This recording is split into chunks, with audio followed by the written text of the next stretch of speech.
Yesterday, oil prices dipped below $90 per barrel. At the same time, the market saw a reverse and the US dollar began to suffer heavy losses. Given the inverse correlation between the greenback and almost all other trading instruments, this could not but have an impact on oil quotes, which crept up. This can be attributed to a shift in the market expectations regarding tomorrow's Fed meeting. Major media outlets stopped viewing a 100 basis point rate hike as the most likely outcome. Now they again believe that the regulator will raise its key interest rate by 75 basis points. This goes against prior expectations. As a result, the dollar slid, which in turn had a positive effect on oil prices. Furthermore, oil quotes were supported by signs of a rebound in China's energy consumption. Notably, China is the world's largest energy consumer. This week, the Chinese cities of Chengdu, with 21 million residents, and Dalian have exited lockdown. Now they are ramping up production, thus contributing to recovery in oil demand. From a technical point of view, Brent crude oil futures hit the low of the last trading week but failed to stay firm below the level of $90 per barrel. As a result, the asset snapped a downtrend and pulled back up. If the price is not able to fix below the control level of 90, the benchmark may well rise up to the area of 94 or 95.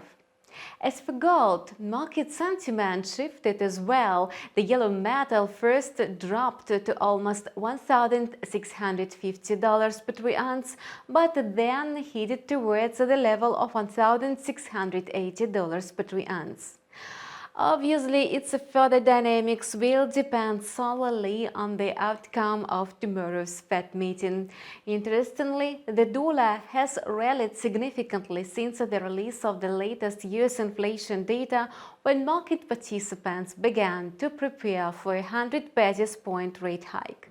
Given that gold still has room to the upside, most likely the metal will rise above $1,700 per troy ounce by Thursday, and the volume of long positions will increase if the price consolidates above $1,680 on the forward chart.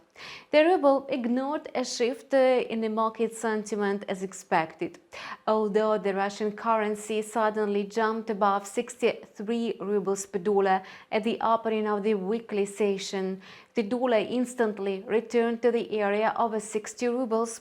There is no doubt that Russia will continue to expand the list of export goods to be priced in rubles or other currencies, ignoring currencies of Western countries. This only contributes to the ruble's rally, which is doing more harm than good for the economy. So the further rate of the ruble depends solely on the Ministry of Finance and its foreign exchange interventions. However, the situation is still uncertain.